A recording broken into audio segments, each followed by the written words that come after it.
کھڑے ہو رہے ہیں.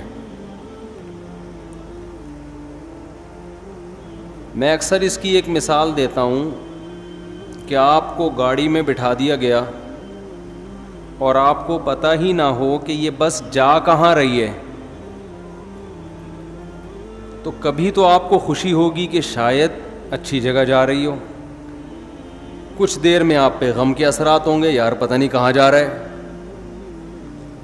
تو اس قسمہ پرسی کی حالت کو قرآن نے یعمہون سے تعبیر کیا ہے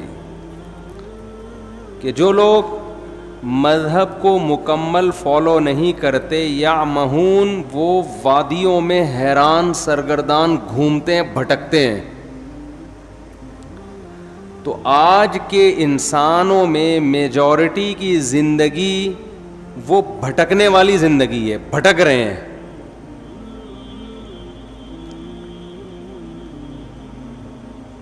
مجھے آپ ایک بات بتاؤ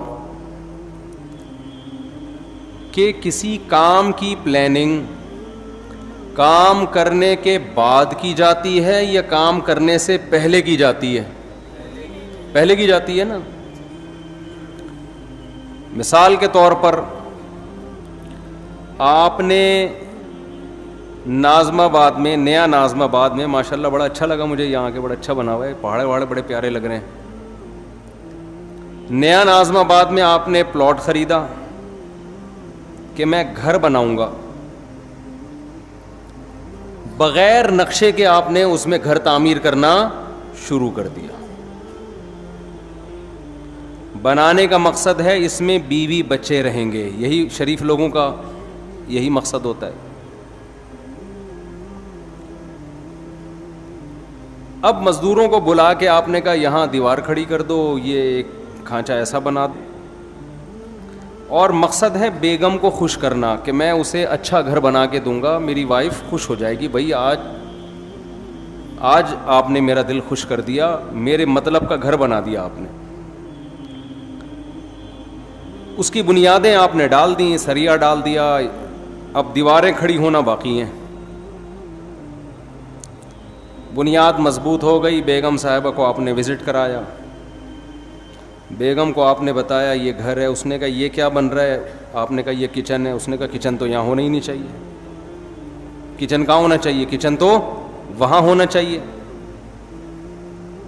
یہ کیا بنا دیا جی، یہ کس چیز کی بنیاد ہے؟ یہ واش روم کی ہے. ارے یہ واش روم ایگزاسٹ کہاں ہوگا؟ یہ تو جب ہم ایگزاسٹ فین چلائیں گے یہ تو ساری ہوا اور بدبو کہاں آئے گی؟ کمرے میں آئے گی یا کچن میں آئے گی؟ یہ کیا کر دیا آپ نے؟ یہ کیا بنایا آپ نے؟ یہ جو اتنا بڑا سا ہے یہ ہمارا بیڈ روم ہے. بھائی آپ نے ایسی جگہ بیڈ روم بنا دیا وینٹیلیشن کا کوئی انتظام ہی نہیں ہے. یہ آپ نے بائی دا وے بنایا کس کے لیے؟ آپ کہیں بیگم تمہارے لیے، تو کہے گی مجھ سے پوچھ تو لیتے نا ایک دفعہ، جس کے لیے بنا رہے ہو اس کو نقشہ دکھا کے ایک دفعہ پوچھ تو لیتے. آپ کہیں نقشہ تو میں نے بنایا ہی نہیں، نقشہ بنتا تو میں دکھاتا نا.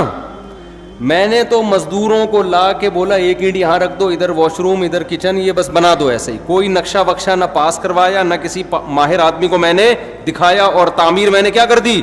شروع کر دی. تو بیوی کہے گی گھر تو گیا تیل لینے، مجھے تو یہ سوچ رہی ہوں کہ آپ کے ساتھ میری لائف گزرے گی بھی یا نہیں گزرے گی. میں تو سوچ رہا ہوں کہ ڈاکومنٹس وغیرہ بنواؤں، خلا کے، طلاق ولاق کے، کہ بندہ انسان کا بچہ مجھے نہیں لگتا. اتنا بڑا کام آپ کر رہے ہو اور بغیر پلاننگ کے، بغیر نقشہ پاس کیے، بغیر کسی ماہر سے مشورہ لیے دیواریں پینڈوؤں کی طرح لا کے رکھنا آپ نے شروع کر دی. کسی گاؤں میں تھوڑی کوئی گھر بن رہا ہے، تو نیا ناظم آباد میں بن رہا ہے. آپ نے نئے ناظم آباد کا وہ حشر کیا کہ ایسا حشر تو پرانے ناظم آباد کا نہیں ہے. بیڑا ہی غرق کر دیا. تو دنیا میں کوئی بھی عقل مند ہمیشہ کام سے پہلے پلاننگ کرتا ہے. کام کے بعد پلاننگ نہیں کرتا، کیونکہ اب پلاننگ کا ٹائم ختم ہو گیا. ہماری زندگی ایک عمارت کی طرح ہے. جب ہم پیدا ہوتے ہیں اس میں ہماری مرضی نہیں چلتی، ہمارے بنانے والا ہمیں جب چاہے وہ ہمیں زندگی کی نعمت سے نواز دیتا ہے، اس میں ہماری پلاننگ کا دخل نہیں ہے. اگر اللہ ہمیں اختیار دیتا نا کب پیدا ہونا ہے آپ نے، آپ بتاؤ کب پیدا ہونا چاہتے ہو، تو میں پلاننگ کر کے پیدا ہوتا. میں کہتا میں نبی کے دور میں پیدا ہوں گا اور مدینہ میں، اور تو ایسا ہی ہوتا نا. ہم میں سے کچھ لوگ کہتے کہ ہم نے، شکر ہے یار یہ شور بند ہوا، کچھ لوگ کہتے کہ ہم نے امریکہ میں پیدا ہونا ہے. میرا خیال ہے 99% لوگ پاکستان میں پیدا ہونے کے لیے پہلے آمادہ، یہ تو ہم پیدا ہو گئے تو بھگت رہے ہیں. تو اللہ کی طرف سے ہمیں اس کے فائدے بھی ہیں. بہت سارے پاکستان میں نہیں پیدا ہوتے تو یہ اسٹائل سے بیان تھوڑی کر رہے ہوتے ہم، اور نہ آپ سن رہے ہوتے ہیں. کچھ فائدے بھی ہیں. خیر، پیدا ہم اپنی مرضی سے نہیں، کس نے پیدا کیا؟ اللہ نے. هل أتى على الإنسان حين من الدهر لم يكن شيئا مذكورا. اللہ کہتے ہیں بہت طویل عرصہ انسان پر، کروڑوں اربوں سال ایسے گزرے ہیں جب تمہارا کوئی وجود تھا ہی نہیں، کچھ بھی نہیں تھے. ہم نے اپنی قدرت سے تمہیں حیات دی ہے. کوئی ڈاروین کے نظریے کی پیداوار نہیں ہے ہم لوگ کہ بندر سے ترقی کرتے کرتے انسان بن گئے. یہ بکواس ہے، فضول بات ہے. بندر کھربوں سال بعد بھی بندر کا بندر ہی رہے گا، وہ نہیں چینجنگ آئے گی اس میں. ایک لوہا کہیں پڑا ہوا کھربوں سال میں تیر یا کمان بن سکتا ہے وہ؟ تو ایک سیل انسان کیسے بن گیا؟ اور میں ڈاروین مجھے ملا اکیلے میں اس سے کہوں گا کہ ہمارے آباء و اجداد اگر بندر تھے تو دم کہاں گئی ہماری؟ یا تو دم دو یا دم کے پیسے چاہیے ہمیں. چیز تم نے غائب کر دی یار، ایک پوری دم غائب کر دی اور اس کے پیسے بھی نہیں دے رہے. تو ڈاروین نہیں بولا ہے نا کہ دم تھی غائب ہو گئی ہے.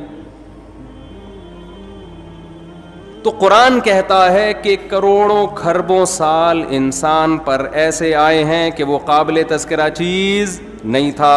انا خلقنا، ہم نے بنایا اپنی قدرت سے، اپنے ارادے سے. تو ہمیں پیدا کس نے کیا ہے؟ اللہ نے. اس میں ہماری پلاننگ کا کوئی دخل نہیں ہے. اس کے بعد ہم ماں کی چھاتیوں سے دودھ پیتے ہیں، ہمارے ماں باپ ہمیں پالتے ہیں، پوستے ہیں، بڑا کرتے ہیں. اس میں ہمارے والدین کی پلاننگ کا دخل ہوتا ہے، ہماری اپنی پلاننگ کا دخل نہیں ہوتا. تبھی تو حدیث میں آتا ہے، نبی صلی اللہ علیہ وسلم نے فرمایا کل مولود یولد علی الفطرہ فابواہ یہودانہ او ینصرانہ او یمجسانہ. ہر بچہ نیچر پہ پیدا ہوتا ہے، اسلام پہ پیدا ہوتا ہے. اس کے والدین پلاننگ کر کے کوئی اس کو یہودی بنا دیتا ہے، کوئی مجوسی بنا دیتا ہے، کوئی عیسائی بنا دیتا ہے، اس کو اس کی نیچر سے ہٹا دیتا ہے. کوئی بچہ ماں باپ کو دیکھ کے شرابی بن جاتا ہے، کوئی چور بن جاتا ہے، نیچر سے ہٹتے ہیں. تو یہ کس کی پلاننگ کی وجہ سے؟ والدین کی پلاننگ کی وجہ سے. تو جب تک آپ بالغ نہیں ہوتے، آپ میں عقل و شعور نہیں پیدا ہوتا، آپ کی پلاننگ آپ کے والدین کر رہے ہوتے ہیں. یہ غلط پلاننگ بھی ہوتی ہے، صحیح پلاننگ بھی ہوتی ہے، اور بعض دفعہ کوئی پلاننگ سرے سے ہوتی نہیں ہے. کہتے ہیں بس پیدا ہو گئے، اب تمہاری مرضی، جو بننا ہے بن جاؤ اپنی ذمہ داری پہ. لیکن بلوغت کے بعد جب انسان کی زندگی کی عمارت کھڑی ہونا شروع ہوتی ہے،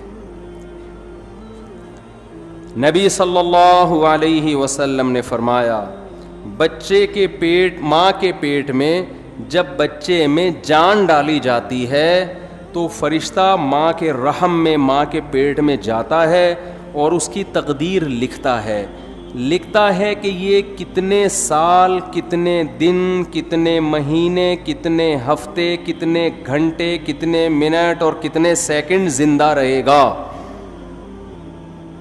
سمجھ میں آ رہی ہے بات کہ نہیں آ رہی ہے؟ یہ پلاننگ بھی کس نے کر دی؟ یہ ہماری پلاننگ نہیں. اب میرے اور آپ میں سے ہر شخص کے بارے میں یہ لکھا ہوا ہے، کس نے 96 سال ملکہ الزبتھ کے بارے میں لکھا ہوا تھا 96 سال سے پہلے اس کا انا للہ بولو نہیں ہو. 96 سال میں جائے گی یہ دنیا سے. دنیا کی ایسی حاکم سمجھی جاتی ہے جس نے طویل دور حکومت کا دیکھا. تو اللہ نے اس کی ماں کے پیٹ میں فرشتے کے ذریعے کیا لکھوایا کہ یہ 96 سال, اس کی جو موت ہوگی سن 2022 میں اور سپٹمبر کے مہینے میں فلاں تاریخ فلاں سیکنڈ. مائیکل جیکسن کے بارے میں لکھ دیا تھا کہ ان کے ارادے تو 100 سال سے زیادہ زندہ رہنے کے ہوں گے, یہ جراثیم سے ایسے بچیں گے جیسے ہماری حکومت کرپشن سے بچتی ہے. معذرت کے ساتھ الٹا ہو گیا, یعنی یہ جراثیم سے مائیکل جیکسن نے جتنا زندہ رہنے کی کوشش کی ہے نا, ایڑی چوٹی کا زور لگایا ہے, اتنا زور آج کل دنیا میں کوئی لگا سکتا نہیں ہے, اور نہ کسی کے پاس اتنے وسائل ہوتے ہیں. دیکھو میں اور آپ بھی زندہ رہنے کی کوشش کرتے ہیں. ہم کیا کر لیں گے, صبح تھوڑا سا جاگنگ کر لیں گے, کولیسٹرول لیول لپڈ پروفائل کا ٹیسٹ کروا لیں گے, بھائی اتنا کولیسٹرول ہے, ہارٹ بیٹ تھوڑی چیک کروا لیں گے. اس سے زیادہ تھوڑی کوشش. کھائیں گے تو وہی پراٹھے, وہی انڈے پراٹھے پھوڑیں گے, وہی گھی چربی اور وہی سب اوٹ پٹانگ چیزیں, گٹکے پان تمباکو سگریٹ. مرنے لگیں گے, تھوڑا چیک اپ کرائیں گے ڈاکٹر صاحب. اس سے زیادہ کوئی کوشش کرتا ہے ہم میں؟ لیکن مائیکل جیکسن نے جو کوشش کی تھی نا زندہ رہنے کی, وہ میں اور آپ کی سوچ جہاں ختم ہوتی ہے نا, مائیکل جیکسن کی زندہ رہنے کی خواہش وہاں سے شروع ہوتی تھی. انسان کے آرگن خراب ہونے کا خطرہ ہوتا ہے نا, کڈنی فیل ہونے کا خطرہ. اس نے کیا کیا تھا, کڈنی پہلے سے بک کرایا ہوا تھا. مثال کے طور پر ان کا کوئی 70 بھائی ہوں گے انگریزوں کے, فرض کرو انگریزوں کے کوئی 70 بھائی ہوں گے. اس نے 70 بھائی سے ایگریمنٹ کیا کہ اگر میرا کڈنی خراب ہوا تو فوراً آپ کو اپنا کڈنی مجھے ڈونیٹ کرنا ہے. اس کے منتھلی اتنے پیسے آپ کے اکاؤنٹ میں, لاکھوں روپے. کڈنی کو اس نے سیو کیا کہ اگر میرا اول تو کڈنی خراب نہیں ہونے دے رہا, گردہ خراب نہیں ہونے دے رہا, لیکن یہ بھی کہ اگر میرا گردہ خراب ہوا تو یہ وسیم کی ذمہ داری ہے کہ وہ اپنا گردہ مجھے دے گا. وسیم بھائی بھی لاکھوں روپے مہینے کے کھا رہے ہیں کہ اس امید پہ کہ انشاءاللہ اس کا گردہ خراب ہونے والا نہیں ہے. وہ گھنے بن کے پھوڑ رہے ہیں. اگر وہ سچی مچی کے وسیم ہوتے ہیں نا, ہمارے والے 70 بھائی وسیم بھائی, یہ کردار ہیں, کریکٹر ہیں. کوئی وسیم بھائی بیٹھے ہوں تو پیشگی معذرت, یہ تو کریکٹر ہے نا. نارمل نام تو یہی ہوتے ہیں نا, 70 وسیم عدنان سمی, اس طرح کے نام ہوتے ہیں لوگوں کے. تو وہ مائیکل جیکسن نے زندہ رہنے کی لالچ میں ایڑی چوٹی کا زور لگا لیا. وہ ہاتھوں میں گلوز پہنتا تھا کہ اگر میں کسی سے ہینڈ شیک کروں گا تو کسی کے جرم میرے ہاتھ میں منتقل نہ ہو جائے. ہم تو کورونا میں احتیاط نہیں کر رہے تھے, بغیر کورونا کے اتنی احتیاط کر رہا تھا وہ. لیکن اسے یہ معلوم نہیں تھا کہ مائیکل جیکسن جب اپنی ماں کے پیٹ میں تھا تو فرشتے نے لکھ دیا تھا کہ اس کا ایک بہت بڑا پروگرام ہونے والا ہوگا جس میں اس کی کروڑوں روپے کی ارننگ ہونے کی امید ہوگی, کروڑوں روپے کے ٹکٹ فروغ ہوں گے. اس سے بہتر پروگرام اس کا اس سے پہلے کبھی نہیں ہوا ہوگا, اور یہ بڑی امیدوں میں ہوگا کہ اب میرا پروگرام آنے والا ہے. اس کے لیے پریکٹس کر رہا ہوگا, اس کے لیے جشن منایا جا رہا ہوگا, اور ایک دن یہ اسی امید پہ رات کو سوئے گا. اس کی عمر ہوگی 50 سال, اور صبح پولیس بھی اس کو اٹھائے گی تو پولیس سے بھی یہ نہیں اٹھے گا. ظاہر ہے آپ کو پتا ہے جب پولیس اٹھائے اور بندہ نہ اٹھے, یہ ممکن ہے, یہ جبھی ممکن ہے جب بندہ مر چکا ہو, ورنہ پولیس تو اچھے اچھوں کو اٹھا لیتی ہے. تو وہ ایسا سویا مائیکل جیکسن 50 سال کی عمر میں کہ ہمارے یہاں گٹکے کھا کے لوگ 60 کراس کر لیتے ہیں, یہ نا جراثیم کو گلے لگا کے بھی 60-70 نکال لیتے ہیں. کولیسٹرول کو لے کے چل رہے ہوتے ہیں, کڈنی دونوں فیل ہو چکے ہیں, چل رہے ہیں. میں تو دیکھتا ہوں نا کینسر کے مریض 15-20 سال سے گھسیٹ رہے ہیں, جو صحیح بندہ ہو رہا ہے وہ مر رہا ہوتا ہے. تو مائیکل جیکسن حیران ہو گیا کہ یار جو گٹکے کھا رہا ہے, جو چرس پی رہا ہے, جو ہیروئن پی رہا ہے, وہ کمبخت نہیں مرا, اور میں نے اتنا صحت کا خیال کیا اور 50 سال میں سویا ہوں, کوئی موت کا چانس نہیں تھا. ڈاکٹروں کی پوری ٹیم ہر وقت اس کے ساتھ رہتی تھی. اگر مائیکل جیکسن کو کبھی چھینک آتی تھی نا تو اس کے ذمہ دار ڈاکٹر تھے کہ چھینک آئی کیوں. ہمیں چھینک آتی ہے تو کوئی ذمہ دار ہوتا ہے؟ بولو. چھینکتے رہو, گورنمنٹ کہتی ہے اپنے خرچے پہ جتنا چھینکنا ہے جراثیم پھیلاؤ, آپ چھینکو, منہ پہ جا کے چھینکو لوگوں. ہمارے ہاں بلغم کے تھپیڑے دیکھو نا آپ وضو خانوں میں, کیسے ایک دوسرے کے منہ پہ خا خا کر رہے ہوتے ہیں اور کیا کچھ ہو رہا ہوتا ہے. مائیکل جیکسن کو چھینکنے کی گورنمنٹ کی طرف سے, مائیکل جیکسن کے جو ڈاکٹر تھے, تو مائیکل جیکسن کو چھینک آئے تو ذمہ دار کون تھے؟ ڈاکٹر. کی چھینک آئی کیوں؟ آپ کو میں ہر مہینے اتنا پیسہ دے رہا ہوں, کوئی جراثیم میری ناک میں گیا کیسے؟ ڈاکٹروں کا پینل اس وقت بھی اس کے پاس موجود تھا. لیکن موت کے جو فرشتہ تھا نا, جو اللہ نے اس کی ماں کے پیٹ میں بھیجا تھا, اس نے لکھ دیا تھا کہ 50 سال میں اس کا انا للہ بولو ہو جائے. ایسا سویا کہ اس کا قصہ تمام, ایسا قصہ تمام. تو جو میں اصل بات عرض کر رہا تھا, جلدی سے اس کی طرف آتا ہوں. دیکھو ہم پیدا کب ہوتے ہیں, یہ کس کی پلاننگ ہے؟ اللہ کی. ہماری موت کس کی پلاننگ سے ہے؟ اللہ کی. یہ بیچ کا ٹائم اللہ نے ہمیں دیا ہے. اس میں اللہ نے حکم دیا بالغ ہونے کے بعد سے لے کر موت تک کا جو تمہیں ٹائم دیا ہے نا, اس کی پلاننگ کس نے کرنی ہے؟ ہم نے کرنی ہے. بہت مشکل ہے بات سمجھانا. اس کی پلاننگ کس نے کرنی ہے؟ بولو, ہم نے کرنی ہے.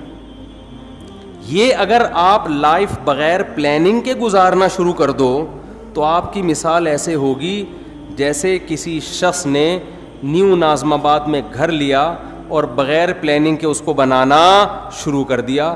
بعد میں پچھتا رہا ہے کہ جہاں واش روم بنانا تھا وہاں میں نے کچن بنا دیا, اور جہاں کچن بنانا تھا وہاں میں نے واش روم بنا دیا, اور اب اس میں چینجنگ نہیں ہو سکتی.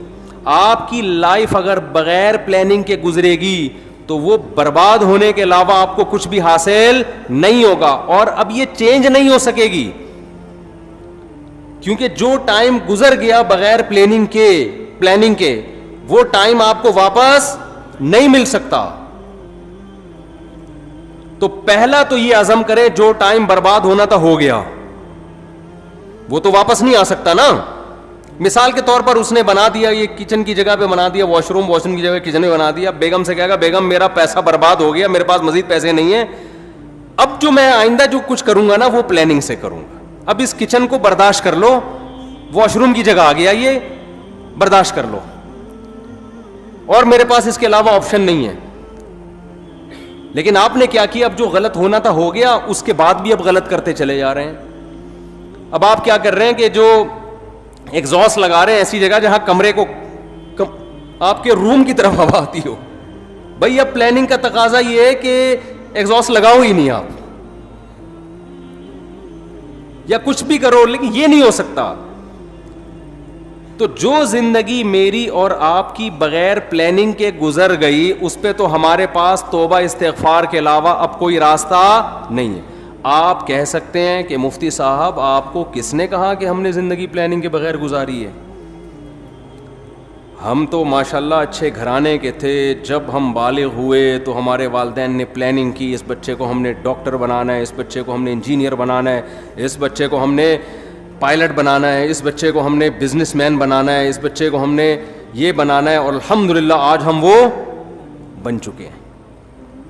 اول تو 99% لوگ ایسے بھی نہیں ہیں ہمارے معاشرے میں, 1% ایسے ہوں گے جن کے والدین نے پلاننگ کی اور انہوں نے بھی پلاننگ کر کے کچھ بن گئے. وہ 99% تو ایسے ہی چل رہے ہیں. تو خوب سمجھ لو, پلاننگ کا مطلب صرف پلاننگ نہیں ہے. کامیاب پلاننگ یہ ہوتی ہے کہ آپ کوئی بھی تعمیر کھڑی کر رہے ہیں تو اس کا مقصد پہلے آپ سامنے رکھتے ہیں, اس پرپس کو دیکھ کے جب آپ نقشہ بناتے ہیں اس نقشے کو پلاننگ کہا جائے گا. مثال کے طور پر آپ نے نیو ناظم آباد میں وائف کو خوش کرنے کے لیے پلاٹ خرید کے اس پہ گھر بنانا شروع کیا, لیکن گھر کی شکل کی جو آپ نے پلاننگ کی وہ کسی پرچون کی دکان کی لگ رہی ہے پلاننگ. سمجھ میں آ رہی ہے بات کہ نہیں آ رہی ہے؟ میرے خیال ہے تھک گئے ہیں آپ لوگ. آپ نے گھر بنایا پلاننگ سے, بیگم کہہ رہی ہے یہ کیا ہے آپ کے؟ یہ بڑا سا ہال بنا دیا میں نے, بہت بڑا. اتنا بڑا ہال بنانے کی ضرورت کیا تھی؟ باقی کمروں کی تو جگہ بچی نہیں. آپ کہہ رہے ہیں باقی کمروں کا کیا کرنا ہے, ایک ہال کافی ہے ہمارے لیے. وہ کہے گی نہیں مجھے لگتا ہے آپ نے بغیر پلاننگ کے بنایا. آپ کہتے ہیں نہیں میں نے پلاننگ کی تھی. میں نے اس کی پلاننگ کی ہے کہ اس میں اگر کہیں بھی کسی کو گودام کی ضرورت پڑتی ہے نا تو سارا مال اس کمرے میں اتارے گا وہ. تو پلاننگ تو کی ہے آپ نے یقیناً, لیکن یہ گودام کی پلاننگ ہے, یہ گھر کی پلاننگ بولو نہیں. تو میں اور آپ پلاننگ تو کر رہے ہیں فیوچر کی. اول تو بہت سے لوگ کر ہی نہیں رہے. ہمارے یہاں تو الحمدللہ کوئی پلاننگ ہوتی نہیں ہے. زیادہ تر لوگ جو پلاننگ کر رہے ہیں نا اپنی زندگی کی, ان کو یہی نہیں پتا کہ ہماری زندگی کا مقصد کیا ہے. لہذا کوئی پلاننگ کر رہا ہے میں بہت بڑا تاجر بنوں گا, کوئی پلاننگ کر رہا ہے میں بہت بڑا ڈاکٹر بنوں گا, کوئی پلاننگ کر رہا ہے میں بہت بڑا سیاستدان بنوں گا. بھائی یہ جو آپ اپنے پرپس کو سامنے رکھ کے پلاننگ کر رہے ہو نا, تو آپ کا بڑا ڈاکٹر بننے سے مقصد کیا ہے آپ کا؟ بیگم کہے گی نہیں اتنا بڑا جو گودام آپ نے بنایا, اتنا بڑا کمرہ, آپ کا مقصد کیا ہے؟ آپ کہیں میں اس میں بورے لا کے رکھوں گا گندم کے, تو سر پکڑ کے بیٹھ جائے گی نا کہ یہ نیو ناظم آباد آپ کو گودام بنانے کے لیے یہ بنایا ہے بلڈر نے. گودام کی الگ جگہ ہوتی ہے بھائی, ٹرک اڈے جاؤ, ٹرک اسٹینڈ جاؤ, وہاں گودام خریدو. تو غلط پلاننگ کو پلاننگ بولو نہیں کہا جاتا. اب میں جلدی سے بات کی طرف آتا ہوں جو میں سمجھانا چاہتا ہوں آپ لوگوں کو. بعض دفعہ بات مختصر ہوتی ہے, اس کی تمہید ذرا لمبی ہو جاتی ہے. دیکھو اگر ہم کافر ہیں, اللہ نہ کرے غیر مسلم ہیں, تو ہمیں اپنی زندگی کا مقصد تلاش کرنے کی ضرورت بولو نہیں ہے. پھر ہم جس چیز کو چاہیں ہدف بنائیں, اس کو سامنے رکھ کر اپنی لائف کی پلاننگ کریں. جیسے انگریز ایک ہدف متعین کرتا ہے مجھے یہ بننا ہے, ان کے ہاں یہ بھی ہدف ہوتا ہے کہ میں نے ماؤنٹ ایوریسٹ کی چوٹی پہ چڑھنا ہے. پوری زندگی کا ان کا ٹارگٹ ہی یہی ہوتا ہے کہ میں نے کیا کرنا ہے, میں نے ماؤنٹ ایوریسٹ کی چوٹی سردیوں میں عبور کرنی ہے. تو کئی سال وہ اسی پلاننگ کے تحت اپنی باڈی کو بناتے رہتے ہیں. یہ ان کا ہدف ہے. اگر کوئی چڑھ جائے اس پہاڑی پر, کامیاب ہو گیا, نہیں چڑھ سکے تو کیا کہتے ہیں, ناکام ہو گیا. بناتے ہیں کہ میں نے میڈیکل سائنس کی فیلڈ میں ترقی کرنی ہے, بعض کہتے ہیں میں نے بہترین سائنٹسٹ بننا ہے. ہم یہ دیکھتے ہیں کہ جو لوگ مذہب کو نہیں مانتے ان کا ایک ہدف ہوتا ہے. اصل بات جو میں عرض کر رہا ہوں, جب تک آپ کے سامنے اپنی لائف کا ہدف نہیں ہوگا کہ میرا اس زندگی سے مقصد کیا ہے, اس وقت تک آپ اپنی زندگی کو پلان نہیں کر سکتے. آپ کی زندگی بے ڈھنگی ہوگی. اب مقصد کیا ہونا چاہیے؟ ایک مقصد ہے کافر کا, غیر مسلم کا. غیر مسلم کا لائف سے مقصد زندگی برائے زندگی, لائف کو انجوائے کرنا, اس کے علاوہ اس کا کوئی ہدف نہیں ہوتا. اگر آپ اللہ کو, کریٹر کو, خدا کو اپنی ڈکشنری سے نکال دیتے ہو تو پھر آپ کو یہ حق حاصل ہے کہ آپ اپنی زندگی کا مقصد خود متعین کرو. سمجھ رہے کہ نہیں سمجھ رہے؟ پھر آپ اپنی زندگی کا مقصد خود متعین کرو, کیونکہ اللہ کو اگر آپ نے نکال دیا, اس کا مطلب کیا ہوا کہ ہم پیدا ہوئے ہیں اللہ کے ارادے سے نہیں, ایک اتفاقی واقعہ ہوا, ہم پیدا ہو گئے. ہم مرتے ہیں اللہ کے ارادے سے نہیں, اتفاق ہوتا ہے. ان ہی الا حیاتنا الدنیا نموت ونحیا وما یہلکنا الا الدہر. نبی کے دور میں جو ایتھیسٹ تھے وہ کہتے تھے کہ یہ دنیا کی زندگی ہے جس میں ہم مرتے بھی ہیں جیتے بھی ہیں, یہ خدا کے تصرفات نہیں ہیں, یہ زمانے کے تصرفات ہیں. زمانے میں ہوتا ہے موت بھی ہے, زندگی بھی ہے, اور پھل پھول بھی پیدا ہوتے ہیں, کوئی خوشی کی زندگی, کوئی غم کی زندگی. تو اگر میرے اور آپ کا بھی خدا نخواستہ یہ نظریہ ہے تو میرے بھائی ہمیں پھر اپنی زندگی کا ہدف تلاش کرنے کی ضرورت, خدا سے پوچھنے کی ضرورت نہیں ہے. پھر ہماری مرضی, ہم جس چیز کو ہدف بنا لیں. کیا خیال ہے, غلط تو نہیں کہہ رہا میں؟ پھر ہماری مرضی, پھر میں خود فیصلہ کروں گا میں نے کیا بننا ہے, پھر میری مرضی. میں کہوں یار میں نے ڈاکٹر بننا ہے, میں نے انجینئر بننا ہے, میں نے سائنٹسٹ بننا ہے, میں نے یہ بننا ہے, میں نے وہ بننا ہے, میں نے کچھ بھی نہیں بننا, میں نے ویسے انجوائے کرنا ہے لائف کو. بعض لوگوں کا یہ ہوتا ہے کچھ بھی نہیں بننا, انجوائے کرنا ہے بس. وہ میں ایک چٹکلا اکثر سناتا ہوں نا, آپ لوگ نئے ناظم آباد کے نئے نئے لوگ ہیں وہ ایک نوجوان جو ہے سمندر کے کنارے لیٹا ہوا اور سگریٹ کے کش لے رہا ہے. ایک بوڑھے میاں گئے, ذرا اسپیڈ میں سنا دیتا ہوں کیونکہ کئی دفعہ لوگ سن چکے ہیں. تو ایک بوڑھے میاں گئے اس نوجوان کو سمجھانے لگے, بیٹا تم اپنا ٹائم ویسٹ کر رہے ہو, کچھ کر کیوں نہیں لیتے؟ اس نے کہا انکل کیا کروں؟ بیٹا میٹرک کر لو. اس نے کہا 10 سال لگیں گے میٹرک میں. پھر کیا کروں؟ بیٹا پھر انٹر کر لینا 2 سال میں. 12 سال ہو گئے جی انکل, پھر کیا کروں؟ پھر بیٹا بی اے کر لینا. اچھا جی بی اے بھی کر لیا, پھر کیا؟ پھر بیٹا ماسٹر کر لینا. انکل 16 سال ہو گئے ماسٹر کر لیا, پھر کیا کروں؟ بیٹا پی ایچ ڈی کر لینا. انکل 18 سال ہو گئے پی ایچ ڈی کر کے کیا کروں گا؟ انکل نے کہا بیٹا پھر تمہیں اچھی جاب ملے گی, پیسے کمانا. انکل پھر کیا کروں؟ بیٹا پھر شادی کرنا, اچھے خاندان میں شادی ہوگی. انکل پھر کیا ہوگا؟ پھر تمہاری اولاد ہوگی. انکل پھر کیا ہوگا؟ وہ نوجوان تجسس میں نا کہ اینڈ کیا ہوگا اس کا. اچھا انکل بچے بھی ہو گئے, اب کیا ہوگا؟ کہہ رہے ہیں لائف کو انجوائے کرنا, مزے اڑانا. تو پھر ابھی کیا کر رہا ہوں میں؟ مزے ہی تو اڑا رہا ہوں. تو بعض لوگوں کا مقصد نہ ڈاکٹر بننا, نہ انجینئر بننا, نہ پائلٹ بننا. ان کا مقصد کیا ہے؟ لائف کو انجوائے کرنا. تو وہ بھی ایک مقصد ہے بھائی. وہ کہہ رہے ہیں بھائی لائف کو ہم انجوائے کرنے کے لیے آئے, انٹرٹینمنٹ. انجوائے کر رہے ہوتے ہیں, گٹکے کھا رہے ہیں, پان کھا رہے ہیں. وہ کہہ رہے ہیں مر جائیں گے نا جلدی, تو کیا ہو گیا؟ ہم مزے اڑا کے جلدی مرنا چاہتے ہیں. اس میں کیا کون سی ٹینشن کی بات ہے؟ ہماری مرضی, ہماری لائف ہے. ہم چرس پی کے مرے, ہم ہیروئن پی کے مرے, ہم مر رہے ہیں نا. آپ کو کیا تکلیف ہے؟ یہ غیر مسلموں کی قسمیں بتا رہا ہوں میں آپ کو. غیر مسلموں میں شراب پی کے مرنے والے بھی, خودکشی کر کے مرنے والے بھی. خودکشی کرنے والے کو آپ یہ نہیں کہہ سکتے کہ یہ حرام ہے, اس پہ گناہ ملتا ہے. وہ کہتا ہے گناہ کیا ہوتا ہے؟ میرا جسم ہے, میری مرضی, میں کھمبے سے چپک کے مروں, میں کھمبے سے لٹک کے مروں. میں جب اس دنیا میں ٹینشن میں ہوں تو ٹینشن ریلیز کرنے کا میرے پاس موت کے علاوہ کوئی راستہ نہیں ہے, تو میں مر رہا ہوں نا, کیا تکلیف ہو رہی ہے؟ تو اگر آپ مذہب کو اپنی زندگی سے نکال دیتے ہیں تو آپ بہت ساری ٹینشنوں سے کیا ہو جاتے ہیں؟ بظاہر آزاد ہو جاتے ہیں. بظاہر آزاد ہوتے ہیں, حقیقت میں تو ٹینشنوں میں, عذاب میں پڑ جائیں گے آپ. تو پھر آپ کو ہدف خود بنانے کی اجازت ہے کہ آپ متعین کریں میری لائف ہے, میری مرضی ہے, میں خود فیصلہ کروں گا میں نے فیوچر میں کیا بننا ہے. یہ بھی فیصلہ کروں گا کہ کیا بننا ہے, یہ بھی فیصلہ کروں گا کہ کچھ بننا بھی ہے کہ نہیں بننا, ویسے ہی رہنا ہے.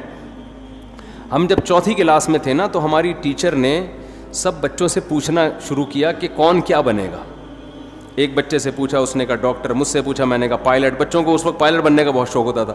سب سے وہ پوچھ رہی تھی. ایک لڑکا بڑا شرارتی تھا, اس سے پوچھا بیٹا تم بڑے ہو کر کیا بنو گے؟ کہتا دولہا بنوں گا میں. اس نے کیا کہا؟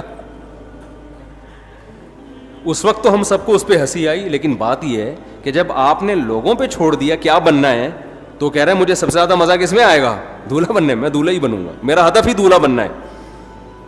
اس وقت تو یہ بات ہمیں سمجھ میں نہیں آتی تھی, لیکن جب ہم آج 50 سال کے ایسے لڑکے دیکھ رہے ہیں نا جو دولہا بننے کی خواہش میں ترس رہے ہیں, جو دولہا بن ہی نہیں پا رہے بیچارے اپنی حرکتوں کی وجہ سے, تو پھر مجھے وہ یاد آتا ہے کہ یہ دولہا بھی خوش قسمت لوگ بنتے ہیں. اور خواتین کے ساتھ پیشگی معذرت, بار بار دولہا بننے کی سعادت یہ بہت ہی خوش قسمت لوگوں کو ملتی ہے. اللہ تعالیٰ حفاظت میں رکھے.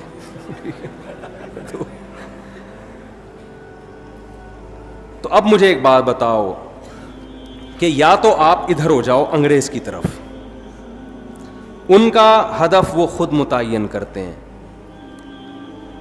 لیکن جو خدا کو ماننے والے ہیں, دیکھیں قرآن بہت ساری اہل ایمان کی جو علامت بیان کرتا ہے نا, اس میں بار بار یہ کہتا ہے کہ یہ علامتیں ان میں پائی جاتی ہیں جو اللہ پر اور آخرت کے دن پر ایمان رکھتے ہیں. ہمیں شروع میں یہ چیزیں سمجھ میں نہیں آتی تھیں, لیکن اب جب کمپیئر کر رہے ہیں نا دنیا کی قوموں سے تو قرآن بار بار کہہ رہے ہیں جو اللہ کو مانتے ہیں وہ زنا نہیں کرتے, جو اللہ کو مانتے ہیں وہ رشتہ داری کو توڑتے نہیں ہیں. آج ہمیں گورے نظر آتے ہیں رشتہ داری توڑتے ہوئے, آج ہمیں گورے نظر آتے ہیں زنا کرتے ہوئے.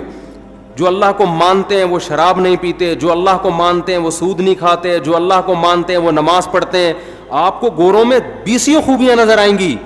ہر بات شروع کرنے سے پہلے 20 دفعہ تھینک یو, بات ختم کرنے کے بعد 20 دفعہ تھینک یو. بہت ساری خوبیاں ہیں.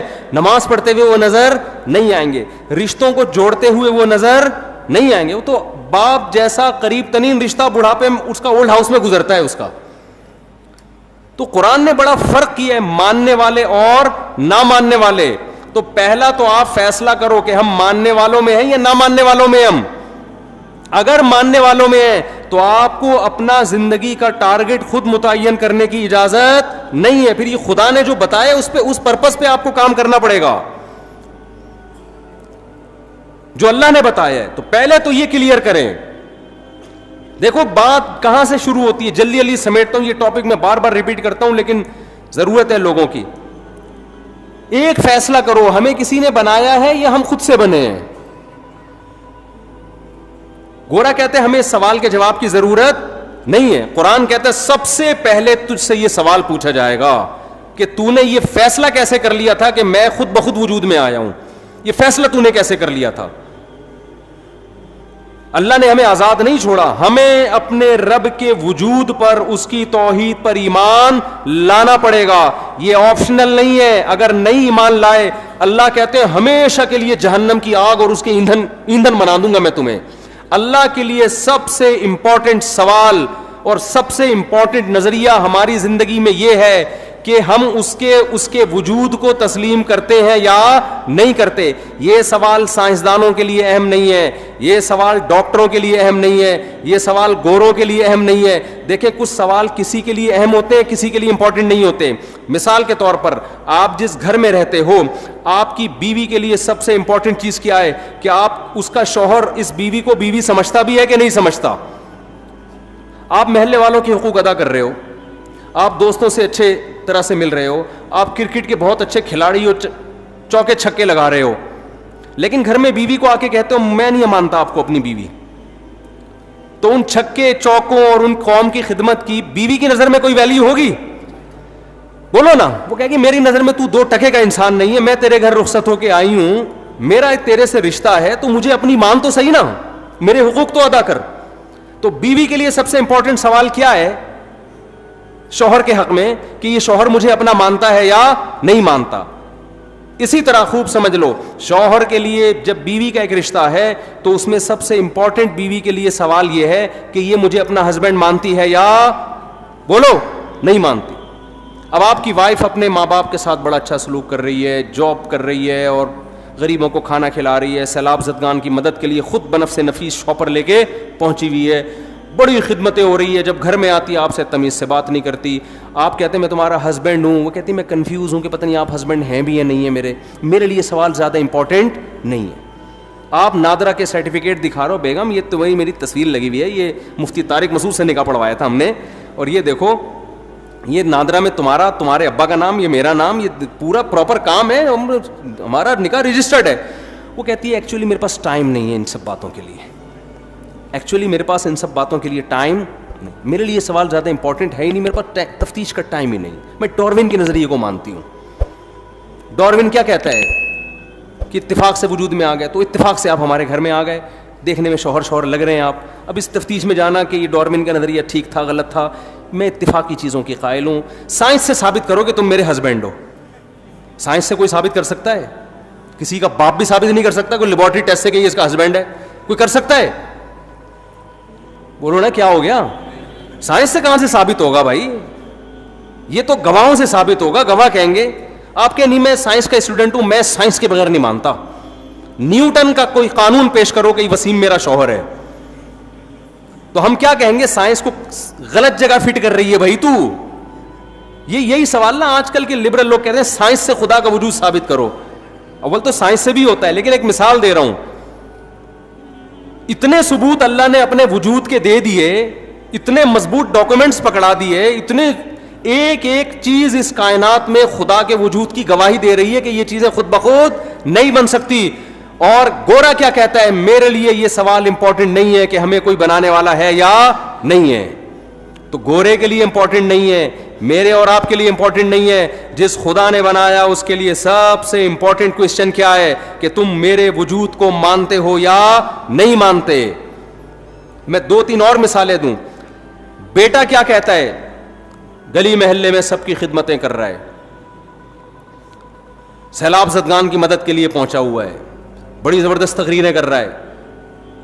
گھر میں جب ابا کہتے ہیں بیٹا مجھے پانی پلا دے, مجھ سے گھٹنے میرے خراب ہو گئے, مجھ سے چلا نہیں جاتا,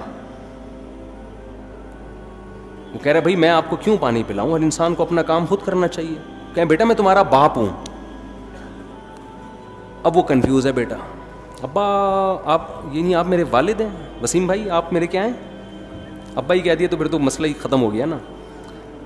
تو باپ کو غصہ آئے گا, بیٹا تو مجھے باپ نہیں مانتا. بیٹا کہہ رہا ہے ابا اصل میں نے اسٹڈی اور سائنسی ترقی میں اتنا ٹائم لگایا ہے نا کہ مجھے اس سوال کے جواب کی فرصت ہی نہیں ملی کہ آپ میرے ابا ہیں, یا اس تحقیق کی مجھے میرے پاس ٹائم, میں اصل میں بڑے بڑے کارنامے کر رہا ہوں. میں ابھی ایک میرا خلائی سیارہ چاند پہ پہنچنے والا ہے اور اگلا سفر میرا مریخ کی طرف, ویزا آ گیا مریخ سے میرا. یہی ہوتا ہے نا آج کل لوگوں نے سائنسدانوں کو اپنا باپ بنا لیا ہے. یار گورا اتنی ترقی کر رہا ہے, گورا اتنی بہت کر رہا ہے, بھائی اس کو مانو کر رہا ہے, ہم اس کے منکر نہیں ہیں. خدا کے لیے یہ ترقی امپورٹنٹ بولو نہیں ہے. خدا کہتا ہے یہ امپورٹنٹ ہے لیکن پہلے کچھ اور سوال ہے, اس کے بعد امپورٹنٹ ہے. بیٹا کتنی ترقی کرے, محلے والے اس کو کندھے پہ اٹھا کے گھوم رہے ہوں. باپ کے ساتھ اگر وہ کہتا ہے میں کنفیوز ہوں کہ آپ میرے ابا بھی ہیں یا نہیں ہیں, ابا کہے گا مجھے سب سے امپورٹنٹ سوال میرے زندگی میں میرے لیے یہ ہے کہ تو مجھے مانتا ہے یا نہیں مانتا. جب تک اس کی تحقیق نہیں کر دیتا اس گھر میں تجھے گھسنے کی اجازت نہیں ہے. فوراً سزا دے کے نکالے گا, جائیداد سے آگ کرے گا اس کو. اب بیٹا بڑا لبرل تھا نا, وہ یونیورسٹی کا پڑھا ہوا, کہہ رہا ہے یار ابا غیر ذریعے وسیم صاحب, ابا تو نہیں کہہ رہا نا, غلطی سے نکل رہا ہے, یہ جو وسیم صاحب ہیں یہ ایک غیر ضروری سوال جو انسانیت کے لیے اتنا امپورٹنٹ سوال نہیں ہے. کیا ہو گیا اگر میں نے تفتیش نہیں کی, تحقیق نہیں کی, میں سیلاب زدگان کی مدد تو کر رہا ہوں نا, میں سائنس میں ترقی تو کر رہا ہوں نا. یہ ساری تقریر سے عوام متاثر ہوگی, باپ جس کا گھر ہے وہ متاثر بولو نہیں ہوگا, وہ نہیں متاثر ہوگا. تو یاد رکھو جو کریٹر ہے نا, جس نے ہمیں بنایا ہے, کاش یہ بات ہماری کھوپڑیوں میں بیٹھ جائے.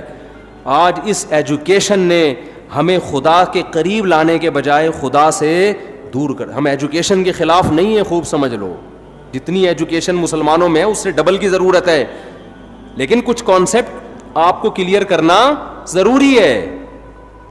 تو خدا کے لیے, ہمارے بنانے والے کے لیے, ہماری زندگی میں سب سے امپورٹنٹ سوال کیا ہے کہ تم مجھے مانتے ہو یا نہیں مانتے. اللہ کہتے ہیں فیصلہ کرو میری نشانیوں میں غور کر کے, میں نے اتنے ڈاکومنٹس رکھ دیے ہیں کہ تمہیں مجھے ماننا پڑے گا. نو کا آپشن میں نے کیا کر دیا ہے, ختم. ملیشیا میں ایک آدمی مجھے ملا, میں نے اس کو کہا تم خدا کو مانتے ہو؟ اس نے کہا میں فری تھنکر ہوں. میں یہ فرسٹ ٹائم میں نے یہ ٹرم سنی تھی, میں نے کہا یہ کیا ہوتا ہے؟ اس نے کہا میں نہ تو مانتا ہوں نہ میں نہیں مانتا. ایک تو ہوتا ہے نا خدا کو نہیں مانتا, وہ کہہ رہے ہیں میں بس فری تھنکر, یعنی کولیسٹرول فری آئل ہوتے ہیں نا, ہوتے نہیں ہیں وہ, لیکن لکھا ہوا ہوتا ہے.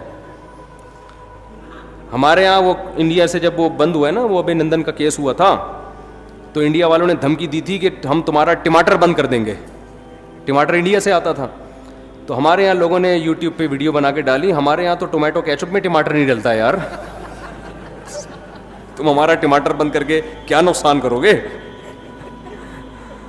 تو جن ڈبوں پہ کولیسٹرول فری لکھا ہوا ہوتا ہے نا, ان ڈبوں کو فری کرانے کی ضرورت نہیں ہے. یہ لکھنے پر گورنمنٹ کی طرف سے کوئی پابندی نہیں ہے, کچھ بھی لکھ دو, کوئی بھی تصویر بنا دو. وہ پھلوں کے اس پہ جوس پہ ہوتے ہیں, ان پہ پھلوں کے تصویریں ہوتی ہیں, وہ تصویریں ہی ہوتی ہیں. وہ ایک صاحب کہتے تھے میرے ابا حلیم کی دیگ بنا کے تقسیم کیا کرتے تھے. تو کیسے کرتے تھے؟ کہہ رہے ہیں حلیم میں اتنا چاول, اتنے پانی ڈالا اور 40 کلو گوشت لکھ کے اس کی پرچی ڈال دی اندر. گوشت نہیں ڈلتا. تو ہمارے یہاں تو حلیم ایسے بن جاتا ہے, اسی سے ذائقہ آ جائے گا بھائی. تو فری تھنکر, اس نے کہا میری کوئی تھنکنگ نہیں ہے. کیا مطلب؟ آپ اتنے اہم سوال کو سوچنے کے لیے تیار ہو ہی نہیں. کیوں نہیں تیار ہو؟ اس لیے کہ جب آپ نے سوچ لیا نا یہ میرے ابا ہیں, تو ایک طویل سوالات کا سلسلہ شروع ہو جائے گا. آپ نے جو آپ کی وائف گھر میں رہتی ہے, آپ نے اگر مان لیا کہ یہ میری وائف ہے, تو جان چھوٹے گی نہیں, بلکہ کیا ہوگی, پھنسے گی جان آپ کی.